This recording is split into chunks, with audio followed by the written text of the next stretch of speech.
आज हम बात करेंगे OSI मॉडल के 7 लेयर के बारे में।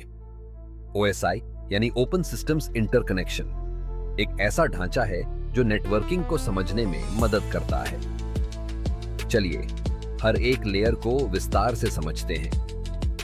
पहली लेयर है फिजिकल लेयर। यह लेयर हार्डवेयर से जुड़ी होती है। इसमें केबल, स्विच और नेटवर्क कार्ड शामिल होते हैं।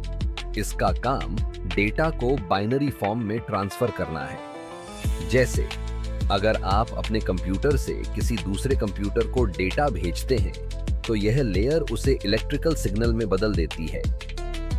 दूसरी लेयर है डेटा लिंक लेयर। यह लेयर फिजिकल लेयर के ऊपर होती है और यह डेटा पैकेट्स को फ्रेम में बदलती है। यह सुनिश्चित करती है कि डेटा बिना किसी गलती के ट्रांसफर हो। इसमें MAC एड्रेसिंग का काम होता है जो हर डिवाइस को एक यूनिक पहचान देता है। तीसरी लेयर है नेटवर्क लेयर। यह लेयर डेटा को एक नेटवर्क से दूसरे नेटवर्क में भेजने का काम करती है। इसमें IP एड्रेसिंग का उपयोग होता है। जब आप इंटरनेट पर किसी वेबसाइट को खोलते हैं तो यह लेयर यह तय करती है कि डेटा को किस रास्ते से भेजा जाए। चौथी लेयर है ट्रांसपोर्ट लेयर। यह लेयर डेटा को छोटे छोटे पैकेट्स में बांटती है और सुनिश्चित करती है कि सभी पैकेट्स सही क्रम में पहुंचे। TCP और UDP जैसे प्रोटोकॉल्स इसी लेयर में काम करते हैं। TCP कनेक्शन ओरिएंटेड होता है जबकि UDP कनेक्शनलेस होता है। पांचवी लेयर है सेशन लेयर। यह लेयर दो डिवाइस के बीच एक सेशन स्थापित करती है। यह सुनिश्चित करती है कि डेटा ट्रांसफर के दौरान कोई व्यवधान न आए। जैसे अगर आप वीडियो कॉल कर रहे हैं तो यह लेयर आपके कॉल को स्थिर बनाए रखती है।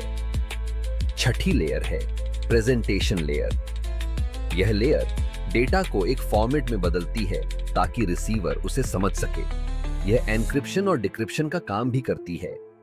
जैसे जब आप किसी वेबसाइट पर लॉगिन करते हैं तो आपकी जानकारी सुरक्षित रखने के लिए यह लेयर काम करती है। आखिरी लेयर है एप्लीकेशन लेयर। यह लेयर यूजर के लिए सबसे नजदीक होती है। इसमें सभी एप्लीकेशन जैसे कि वेब ब्राउजर, ईमेल क्लाइंट और फाइल ट्रांसफर प्रोटोकॉल शामिल होते हैं। यह लेयर यूजर को डेटा के साथ इंटरैक्ट करने की अनुमति देती है। तो ये थे OSI मॉडल के 7 लेयर। हर लेयर का अपना एक महत्वपूर्ण रोल है और ये सभी मिलकर नेटवर्किंग को संभव बनाते हैं। इन लेयर्स को समझना न केवल नेटवर्किंग के लिए बल्कि तकनीकी दुनिया में आगे बढ़ने के लिए भी जरूरी है।